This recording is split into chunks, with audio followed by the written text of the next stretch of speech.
बिस्मिल्लाहिर्रहमानिर्रहीम। अस्सलाम वालेकुम जनाब। स्टोरीज़ मैंने 3 शेयर करनी हैं, बहुत ही अहम स्टोरीज़ हैं। और एक तो ये कि आपने थंबनेल पे भी देख लिया होगा कि कल बनी गाला में हामिद मीर साहब की इमरान खान साहब से मुलाकात हुई है। उसके बारे में मुकम्मल तफसील बताता हूँ। हामिद मीर साहब से मैंने व्हाट्सएप पे पूछा भी है, तो उन्होंने मुझे क्या बताया वो भी मैं आपको बताता हूँ। और साथ ही ये कि ये इमरान कहा जा रहा है कि इमरान खान का सितंबर के आखिर तक चैप्टर क्लोज़ हो जाएगा। बहुत ही जिन लोगों पे मैं बिलीव करता हूँ, बहुत ही कम लोग हैं वो कह रहे हैं। अब देखें, इस पे भी बात करते हैं। और सबसे पहले मैं बात करता हूँ कि शहरयार अफरीदी साहब जो कि बड़ी बड़ी भड़कें मारा करते थे, अब वो भी यू टर्न ले गए हैं फवाद चौधरी और फैसल वाउडा के बाद कि जी मैंने तो कुछ नहीं किया था राना सनाउल्लाह के बारे में, वो तो किसी और ने किया था। अब वो मैं आपको बताता हूँ बात क्या है। सबसे पहले आप ये फवाद चौधरी साहब ने कहा है ना राना सनाउल्लाह का, अब वो मुक्का तो ऐसा है कि जो जंग के बाद याद आया मुंह पे मारना चाहिए, लेकिन रिटायरमेंट के बाद जैसे या इक़्तिदार चले जाने के बाद जैसे ज़मीर जागता है, उस वक़्त उन्होंने ये नहीं कहा भाई मैंने तो एहतजाज किया था ये कैबिनेट की मीटिंग में। फैसल वाउडा साहब फरमा रहे हैं कि मैंने भी एहतजाज किया था, तो जब एहतजाज किया था तो उसके बाद उसी मीटिंग से बाहर निकल के कहते ना भाई ये राना सनाउल्लाह पे केस गलत बनाया है इमरान खान ने और हमने अपना एहतजाज रिकॉर्ड करा दिया। अब हमसे जो है ना अगर वो इस्तीफ़ा लेता है तो ले, अगर नहीं लेना तो नहीं ले, लेकिन हमें पता है कि ये केस गलत है। अब आप आके बहुत ही अच्छे हाजी बन रहे हो और कह रहे हो कि वो केस गलत था। अब केस था क्या, थोड़ा सा ज़रा मैं उसको ना आपके टाइम लाइन तो आपके ये मेमोरी में ज़रा वो करूँ ना, उसके बाद आप यकीन कीजिए आप कहेंगे कि यूथियो गटर के पानी में डूब के मर जाओ। मैं तो इतनी यकीन करें कि यूथिया भी वो ढीठ मखलूक है कि वो नहीं मरता चिल्लू भर पानी में। इतनी बड़ी बड़ी दलीलें देता हूँ, इतने बड़े बड़े फैक्ट्स सामने रखता हूँ। अब ये ज़रा देखें ना उस वक़्त क्या कह रहे थे शहरयार अफरीदी कि जब ये राना सनाउल्लाह के साथ ये सब कुछ हुआ था। Let me be very clear. दूसरी चीज, तमाम सबूत जो सबूत है हमारे पास वो इंशाल्लाह इंटैक्ट है और वो तमाम चीजें पेश की जाएंगी। गाड़ी की मूवमेंट, गाड़ी के नंबर प्लेट्स, 3 दफा उनके साथ फैमिली मेंबर्स थे फीमेल, नहीं रोका गया।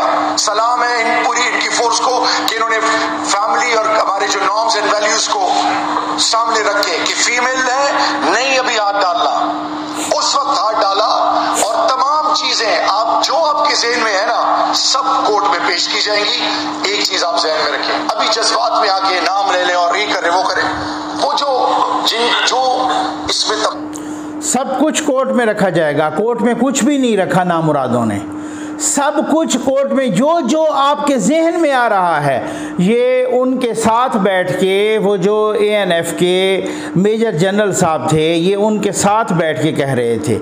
ये मेजर जनरल साहब ने भी क्या आर्म्ड फोर्सेस को बदनाम किया है भाई, ठीक है ना। ये हालात हैं कि ये मेजर जनरल साहब, अब आप अंदाज़ा कीजिए कि मेजर जनरल साहब किसी के माउथ पीस बन के, किसी का हैंड पिक्ड बन के, किसी की कठपुतली बन के इमरान नियाज़ी की इस तरीके से, और फिर उसके बाद फ़ायदे लिए हैं। ये भी अब सामने आ गया, उसके बाद फ़ायदे लिए हैं ये आरिफ मलिक साहब। ऐसे नासूरों को तो पाक फ़ौज में होना नहीं चाहिए।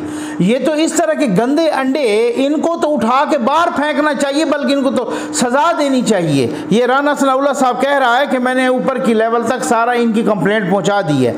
अब उसके बाद आपने फवाद चौधरी का सुन लिया, मैंने सुनाया था, फैसल वाउडा को भी सुन लिया होगा कि ये केस गलत बना था।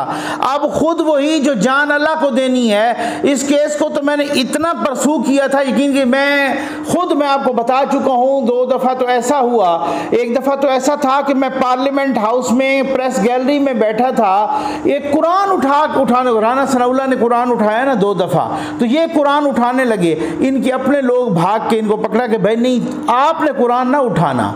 बाहर नमाज के लिए निकले, मैंने कहा यार 2 दफ़ा राना सनाउल्लाह ने कुरान उठाया है। जब शहरयार अफरीदी उठाने लगा उन्होंने कहा यार राना सनाउल्लाह ने उठाया, हमें पता है वो झूठ नहीं बोल रहा था, ये शहरयार अफरीदी झूठा है और ये झूठ बोल रहा था, इस वजह से हमने कहा कि ये झूठा कुरान उठाया ना, कहीं ऊपर अल्लाह के नाम लिखे हुए हैं, छत गिरे हम सारे इधर गर्क ना हो जाएं। ये इस तरह के इनकी अपनी पार्टी के लोग जो आज बाहर निकल के कह रहे हैं कि जी हमने गलत बनाए थे। वो 10 दफ़ा एक तकरीर में कहता था जान अल्लाह को देनी है, है और इस तरीके से मैंने राना सनाउल्लाह पे सच्चा मुकदमा बनाया है। मैंने सारे सबूत अपनी आंखों से देखे हैं। लानत है ऐसे सियासतदान पे, लानत है ऐसे मुसलमान पे, लानत है ऐसे पाकिस्तानी पर। ये देख लें वो खुद क्या कह रहे हैं, शहरयार अफरीदी, जो जान अल्लाह को देनी है। इन्होंने पख्तूनों को भी बदनाम किया है, पाकिस्तानियों की ये इंसानियत के नाम पे भी एक नंगोआर हैं। ये देख लें। जिस तरह आपने कहा कि 15 किलो हेरोइन बरामद होने के बावजूद वो आज मुल्क का वजीर दाखिला बना हुआ है, और वो वजीर दाखिला जो कह रहे थे जान अल्लाह को देनी है, आज मैं कहता था जान, जी मैं आपकी बात कर रहा हूँ जी, तो वो साबित नहीं कर सका। तो क्या ये पॉलिटिकल विक्टिमाइजेशन का एक सिलसिला जो कभी वो इस्तेमाल होते कभी आप इस्तेमाल हो गए, क्या इसको लानत भेजते हैं ऐसी सोच पे जो बेगुनाहों के लिए खड़े खोदे, जो भैंस चोरी और लोगों को मुकदमात में, मैं खड़ा हुआ था कि मैं अल्लाह की 99 नामों के नीचे खड़ा हूँ और मैं लानत भेजता हूँ। मैंने ये भी कहा था कि मुझे कलमा नसीब ना हो अगर हमने मरते वक्त कि कोई ऐसी साजिश की हो। मैंने मेजर जनरल से और ब्रिगेडियर से कहा कि अपनी औलादों की कसम खाओ कि ये सच है गलत है। उन्होंने अपनी औलादों की कसम खाई। बिठाए ना मुझे और मेजर जनरल को और आरडी सब। मैं तो ये कह रहा हूँ सुप्रीम कोर्ट की चीफ जस्टिस को कि सामने बिठाया जाए ताकि हकीकत पूरी दुनिया के सामने आए। मैंने तो उस वक़्त मेजर जनरल को कहा था आप अपनी औलादों की कसम खाओ कि आपने सच्चा मुकदमा बनाया है। अब आप अंदाज़ा करें, उनको कह के इमरान नियाज़ी ने उनको कह के मुकदमा बनवाया, अब सारे मुकर गए हैं, उन पे डाल रहे हैं। और मैं कहता हूँ कि ये जो जिस मेजर जनरल या ब्रिगेडियर की बात हो रही है, इनके ऐसों के साथ तो मैं कहता हूँ अल्लाह दिखा रहा है ऐसे ही होना चाहिए। ऐसों के साथ तो इनको तो ऐसे ही जूते पड़ने चाहिए, क्योंकि जिस तरीके से इन्होंने 2018 से ऑनवर्ड जिस तरह से जमहूरियत का सत्यानाश किया, सिविलियन सुप्रीमेसी का सत्यानाश किया, हंसते बसते चलते मुल्क को तबाही के दहाने पे ला के गड्ढे में फेंका, ऐसों के साथ ऐसे ही होना चाहिए। उन्होंने कहा मैं, हालांकि यही साहब कुरान उठा उठा के कहते थे, मैंने अपनी आंखों से सबूत देखे हैं, वही साहब मुकर गए हैं। वो कहते हैं वो तो इन्होंने मुझे कहा था कि हम अपने बेटों की और अपनी औलादों की कसम खाते हैं कि ये मुकदमा सच्चा है, ये भी मुकर गए हैं। यूथियों, गट्टर के पानी में डूब मरो, तुम्हारी ये औकात है। अब उसके बाद देखो रऊफ क्लासरा साहब ने राना सनाउल्लाह साहब से यही सवाल किया, इसी अपना शहरयार अफरीदी के इस बयान पर उन्होंने क्या कहा। शहरयार अफरीदी साहब को सुन रहा था तो वो कसम उठा रहे थे कि जनाब कि मैंने जो आपके बारे में कहा, जो केस डाला गया था आप पे 15 किलो हीरोइन का, तो उन्होंने कहा जनाब कि मैंने तो नहीं डाला था केस, ना मुझे पता था। मैं तो जो मेजर जनरल साहब थे एनएफ वगैरह के, उनसे बच्चों की कस्में लेकर मैंने कहा था। उन्होंने कहा था कि बड़ा जेन्युइन केस, उन्होंने नाम भी बताया उसमें। आप यकीन करते हैं कि आप पे केस जो शहरयार अफरीदी साहब ने बनवाया था या वो जिनका नाम ले रहे हैं कि मेजर जनरल साहब, उन्होंने बनवाया था? आपकी अपनी फाइंडिंग, आपकी अपनी अप्रोच क्या कहती है सर इस पे? ये भी उनका मैं क्लिप देख रहा था। ये रास्ता साहब ये बड़े झूठे और बड़े 2 नंबर लोग हैं। मुझे एक पुलिस ऑफिसर जो उन दिनों में यहाँ इस्लामाबाद में तैनात थे, उन्होंने मुझे अब बताया है कि शहजाद अकबर ने उनसे रब्ता किया और उनसे कहा कि यार इस तरह का काम करना है कि आप राना सनाउल्लाह के लाहौर में वो आपको चीज़ फराहम की जाएगी, वो आपके रखते नहीं है, और जिस दिन वो फिर फैसलाबाद से आए वापस तो आप साथ ही उनके जाके तो रेड करके बरामद कर दें। तो उसने कहा कि मैंने पहले लाजोलाल से काम लिया, तो उसके बाद मुझे कहा कि ये वज़ीर आज़म साहब का हुक्म है, मैं आपको वज़ीर आज़म से मिला देता हूँ और आप इस बात का यकीन करें, इससे आपको बड़ा फायदा पहुँचेगा, तो आप ये करें। तो वो कहता कि जी मुझे तो इतनी हिम्मत नहीं थी, मैंने कहा कि नहीं ये काम मेरे से भारी है तो मैं ये नहीं कर सकता। तो उसके बाद फिर आरम मलिक साहब जो है मेजर जनरल जो ANF के सरबराह, वो इन पर ढह चढ़ गए और उन्होंने बाद में इनसे फिर जाती मुफादात के लिए मेजर जनरल साहब ने मफादात लिए। सर आप कह रहे हैं मेजर जनरल साहब ने मफाद लिए इस काम के बदले, आप पे केस डालने के बदले, तो क्या क्या मफाद थे, कोई बताएंगे? कोई आपको तो पता होगा। उसमें जो है वो चीजें हमारे पास आ चुकी है, उसको किसी रेलेवेंट मौके के ऊपर जो है वो उनको जो है वो हम सामने लाएंगे। उनके बेटे जो है वो उनको सिविल सर्विस में जो है वो अरेस्ट किया गया है। ये सारी चीजें नहीं, उनको CSS में जो होता है उनका 10% कोटा जो होता है फौज का, उसमें इंडक्ट किया गया डायरेक्ट बराह रास्त, आप ये कह रहे हैं? जी हमारी इंफॉर्मेशन यही है और इन चीज़ों को जो है वो हम कोशिश कर रहे हैं उसमें दोबारा एक इंक्वायरी हो और उस इंक्वायरी में ये चीज़ें, क्योंकि कोई भी चीज़ साबित करनी है अगर आपने तो उसका कुछ तरीकाकार राना सनाउल्लाह साहब कह रहे हैं कि जी ये मेजर जनरल साहब इनके हथे चढ़े। पहले इन्होंने एक पुलिस अफीसर को कहा था, वो इस्लामाबाद में था, वो पुलिस अफीसर ने कहा नहीं भाई ये काम मेरे से भारी है, मैं नहीं कर सकता, ये काम बहुत गलत है, मैं इस तरह से मुझे ना फंसाएं। उनको कहा गया, वज़ीर आज़म साहब कह रहे हैं, उन्होंने फिर भी इनकार कर दिया। फिर उसके बाद इन्होंने ये मेजर जनरल साहब आरिफ मलिक साहब के ये इनके हथे चढ़ गए। और वज़ीर दाखिला साहब कह रहे हैं कि मेजर जनरल ने इनसे फिर फ़ायदे लिए। एक फ़ायदा उन्होंने बताया भी सही कि इन्होंने अपने बेटे को CSS में उनको इंडक्ट करवाया, वो जो आर्मी का 10% कोटा होता है उस कोटे में इनकी भी इंडक्शन हो गई। अब अगर ऐसा ही हुआ है तो जब तक वो CSP ऑफिसर या जब तक वो CSS का बंदा, वो जो इधर इंडक्शन हुई है उसकी, वो ऑफिसर जब तक, चाहे वो DMG में हुई है या पुलिस में हुई है या जिधर भी हुई है, वो उसकी डिटेल आ जाएगी। जब तक वो रिटायर नहीं होता, रिटायरमेंट तक वो अपने बच्चों को हराम खिलाएगा, प्योर हराम खिलाएगा कि आप किसी पर बेगुनाह इस तरह से हीरोइन डाल के अपने बेटे को CSS में इंडक्ट करवाते हैं। और फिर इसका मतलब है कि वो जितनी तनख्वाह लेगा, वो पेंशन तक मैं कहता हूँ या जितनी मराहत उसकी होंगी, प्योर हराम है। आप ये किसी से पूछ सकते हैं, ये कोई इसके लिए रॉकेट साइंस नहीं है, इसको समझना बहुत ही आसान काम है। ये हमारी हालत है। और यूथियो, गटर के पानी से चिल्लू भर पानी लो, उसमें डूब मरो। अब आ जाएं हामिद मीर साहब वाले इशू पर। कल एक उमर जट साहब एक रिपोर्टर हैं जो कि निजी TV से मुंसलिक हैं, उन्होंने एक ट्वीट की कि आज बनीगाला में हामिद मीर की इमरान खान से मुलाकात हुई है। बस ये मुख्तसर सी ट्वीट थी। अच्छा, फिर उसके बाद चुप। अच्छा, आम तौर पे हामिद मीर साहब का है वतीरा कि वो जब भी उनके बारे में कोई ट्वीट हो ना या इस तरह से कोई बात हो, वो उसको टैग करके ट्विटर पे उसका जवाब भी देते हैं। अब मुझे नहीं पता, कल तक तो मैं देख रहा था, शाम तक उन्होंने कोई जवाब नहीं दिया। आपको दिया या नहीं दिया, लेकिन खैर अभी नहीं दिया था, तो उन्होंने कोई जवाब नहीं दिया।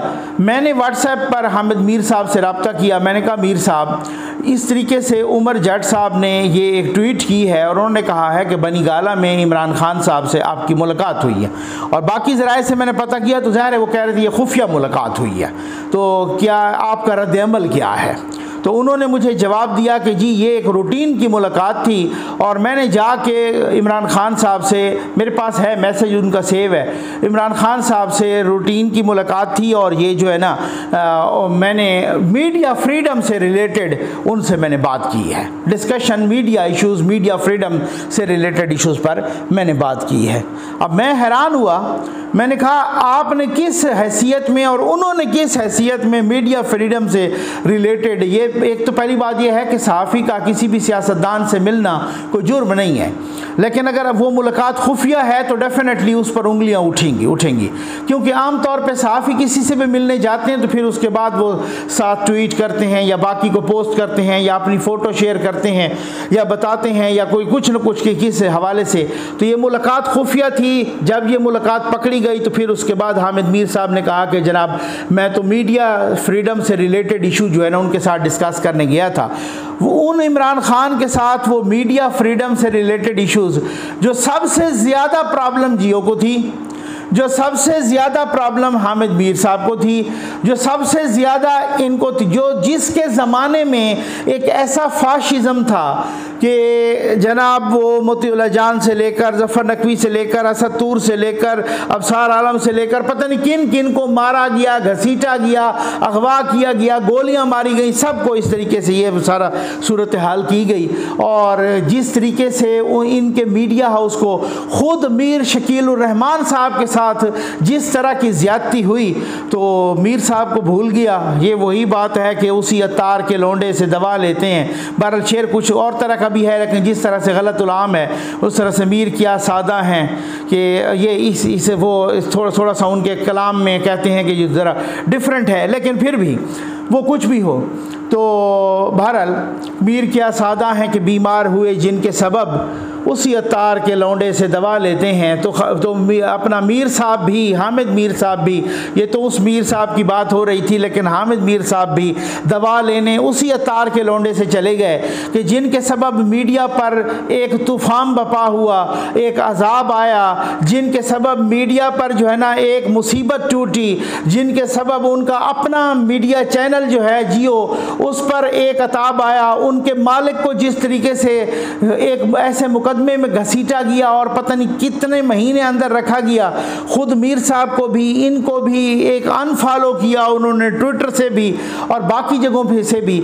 और मैं हैरान हूँ, मैंने कुछ अर्सा पहले वो एजाज़ सैयद साहब का आपको सुनाया था एक क्लिप भी, वो कहते थे, कह रहे थे, अभी रिसेंटली था, मैं आपको सुना चुका हूँ कि हामिद मीर साहब की सहाफ़त हवा के साथ चलती है। तो अब मुझे नहीं पता कि हवा का रुख किधर है और कैसे है, मुझे नहीं पता। कुछ लोग कह रहे हैं कि हामिद मीर साहब की आजकल रेटिंग बिल्कुल नहीं आ रही। रेटिंग के लिए बड़े मरते हैं जर्नलिस्ट, एंकर, क्योंकि उनका रिज़्क किसी से जुड़ा होता है, फिर कुछ अरसे के बाद उनसे अपना टीवी वाले और मालकान पूछने लग जाते हैं। लेकिन खैर ये उस स्टेज पे नहीं है, उस स्टेज से आगे निकल गए हैं। लेकिन फिर भी एक चीज़ होती है, एक बेइज्जती भी होती है। उनकी रेटिंग का आजकल सत्यानाश हुआ है, तो वो फिर उनके स्लॉट में बड़ी गड़बड़, वो इस हवाले से भी हो सकता है। दूसरा, कुछ लोग कह रहे हैं कि अभी जो खान साहब को गिरफ्तार किया जा रहा था तो उनको जरदारी साहब ने बचाया है। जरदारी साहब को किसने कहा है? मलिक रियाज साहब ने कहा है, मुबैना तौर पे। मुझे तो जो मालूमात मिली हैं मैं वो आपको बता रहा हूँ। और जरदारी साहब को मलिक रियाज साहब ने मुबैना तौर पे कहा है, और जरदारी साहब ने फिर इंटरवीन भी किया है, और ये बाकायदा कोर्ट भी हुआ है, मीडिया में रिपोर्ट हुआ है कि जी जरदारी साहब ने इंटरवीन किया है कि यार आप इसको फ़िलहाल ना पकड़ें। मेरी अपनी भी समझ में नहीं आ रहा था कि यार इस तरह से जरदारी साहब ने उनको क्यों बचाया है। क्या जरदारी साहब का कोई फ्यूचर का प्लान है इमरान खान साहब के साथ? आजकल इमरान खान भी जरदारी साहब पे इतना हिट नहीं करते, इतना अब ये पता चले। अब उसके बाद मुझे कुछ ज़राए से पता चला है, लेकिन उन्होंने मुझे मना किया है कि अभी आपने नहीं कहना कि हामिद मीर साहब क्या क्या डिस्कशन करने गए थे। अब आपको यहाँ से गुफ्तगू से रिलेट करें और डाट्स मिलाएं, क्या क्या कहने गए थे, क्या क्या सूरत हाल थी उनकी। जरदारी साहब के साथ भी है, मलिक रियाज साहब के साथ भी है, तो बहुत सारी चीज़ें कुछ डिस्कस हुई हैं। With the passage of time मैं आपको ज़रूर बताऊँगा। लेकिन अभी अगर कोई हमें बताता है और मना करता है तो फिर हम जर्नलिस्ट कहते हैं कि ये है, वो नहीं बताना चाहिए। सिर्फ ये मीडिया फ्रीडम ऑफ एक्सप्रेशन ये डिस्कस नहीं करने गए थे, बल्कि बहुत कुछ और भी डिस्कस हुआ था। वहाँ से भी गिले शिकवे भी हुए, और साथ मुझे ये भी बताया कि किन के ज़रिए मिन्नतें करके मीर साहब वहाँ पे मुलाकात करने के लिए गए हैं। ये मेरे पास पूरी मालूमात हैं, मैं ज़रूर बताऊँगा। अब आ जाएँ वो सितंबर वाले इशू पर। कहा जा रहा है कि कहा जा रहा है जनाब कि सितंबर के आखिर पे, मैंने कहा ना मैंने कुछ ज़राए से बात की, वो ज़राए बहुत ही अथेंटिक हैं। वो सियासी ज़राए भी हैं, गैर सियासी ज़राए भी हैं, सहाफ़ती ज़राए भी हैं। लेकिन मैं, आप यकीन करें, एजाज़ सैयद साहब हैं, हमारे भाई हैं। मुझे इस बंदे का हो जाता है, स्टोरी गलत भी हो जाती है, बाउंस बैक भी हो जाती है। ये बंदा मुझे बदनीयत नहीं लगा, ये बंदा मुझे जो है ना बहुत साफ़ नीयत वाला। इसी वजह से तो मैंने आपसे कहा है ना कि उसी तरीके से जो है ना वो फ़कीर बंदा है, मलंग बंदा है, उसने कोई महल नहीं बनाए ज़फ़र नकवी की तरह। और सारे ये जो इस तरीके से होता है ना सिलसिला, हम पे बड़े लोग अजीब अजीब बातें करते हैं, लेकिन आप यकीन करें कि मुझे बड़ी हंसी आ रही होती है कि यार ये किस तरह की सूरत हाल। लेकिन एजाज़ सैयद साहब बहुत ही एक अपराइट, एक डिसेंट, बतौर इंसान भी और बतौर सहाफ़ी भी, वो जब बहुत ही कैटेगोरिकली कल उमर चीमा साहब के साथ अपने टॉक शॉक प्रोग्राम में यूट्यूब चैनल पे कह रहे थे ना, और वो बता रहे थे कि जी बात ये है कि मैं आपको ये बता दूं कि सितंबर के आखिर तक इमरान खान का चैप्टर क्लोज़ हो जाएगा। ये मैंने बहुत सारे ज़राए से बात की, और ये वाला सिलसिला है, ये जो तौहीन अदालत वाला, ये भी बहुत ही, कल मैं सुन रहा था नासरा, जस्टिस रिटायर्ड नासरा जावेद इकबाल साहबा को, मैं सुन रहा था रशीद रिजवी साहब को, मैं और भी कुछ वो शाइख उस्मानी साहब को, इसके साथ साथ जो है ना और भी कुछ ऐसे, ये सारे के सारों का बैकग्राउंड है कि ये जस्टिस रहे हैं, वकला भी हैं, और उन कुछ लोग ऐसे हैं जो इमरान खान साहब के वकील भी रहे हैं मुख्तलिफ, ये भी फ़ॉरेन फंडिंग केस वगैरह में।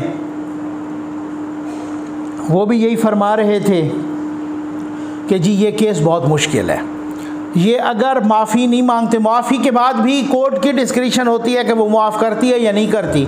अगर इन्होंने कंटेस्ट किया तो बहुत बुरे फंस जाएंगे, क्योंकि इन्होंने बहुत एक जेनेरिक बात नहीं की, जो एक होता है ना जेनेरिक, जैसे राना सनाउल्लाह का हम जजों का घेराव करेंगे, वो जेनेरिक है। वो कह रहे हैं कि जो लीगल एक्सपर्ट हैं, मैं उनकी बात कर रहा हूँ। कहते हैं आप जेनेरिक बात करते हैं तो उसमें एक अलग बात है, लेकिन आप किसी जज का नाम लेके आप उसको धमकी दें, ये एक अलग बात है, ये बहुत संगीन है। अगर इन्होंने कंटेस्ट किया तो फिर तो बहुत ज़्यादा ख़तरनाक होगा। मुआफ़ी मांगी तो फिर अच्छा, कुछ लोग ना इसको यूँ का, फवाद चौधरी साहब भी कल कह रहे हैं इमरान खान मुआफ़ी नहीं मांगेंगे, और कुछ लोग ये भी कह रहे हैं कि भाई सुओ मोटो तो हाई कोर्ट ले भी नहीं सकती। मैं तो हैरान हूँ कि उनको पता है और हाई कोर्ट को नहीं पता। हाई कोर्ट लिखा गया, हमें बताया गया कि हाई कोर्ट के सारे जजेस ने सुओ मोटो लिया, यानी सुओ मोटो लेने की सारे जजेस ने कहा है कि ये तौहीन अदालत हुई है और इसका नोटिस लेना चाहिए। ये हाई कोर्ट की तरफ से आया है। तो इतने सीनियर जो कि पहले वकील थे अब जज हैं, उनको भी नहीं पता, उन्होंने पता नहीं क्यों ले लिया।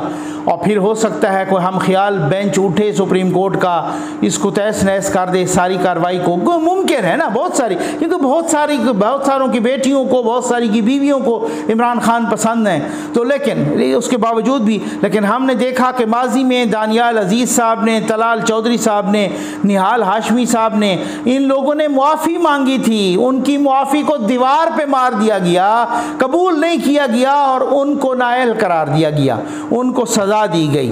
तो इन अदालत में जितनी भी सज़ा हो, चाहे till rising of the court हो, 2 सेकंड की हो, 2 मिनट की हो, 1 महीने की हो, कुछ भी हो, सज़ा की बात नहीं है। उसके बाद 5 साल के लिए बंदा नाअहल हो जाता है इलेक्शन लड़ने के लिए। तो ये बहुत ही, इसके साथ साथ एक और मुकदमा, इसके साथ साथ गद्दारी वाला मुकदमा, इसके साथ साथ तोशाखाना वाला केस, इसके साथ साथ गलत डिक्लेरेशन देने वाला, सर्टिफिकेट देने वाला केस, घेरा इतना तंग हो चुका है कि हमने कुछ किसी से कहा भाई आप क्यों नहीं कर रहे, आप फलां गिरफ्तार क्यों नहीं कर रहे, आप ये क्यों नहीं कर रहे।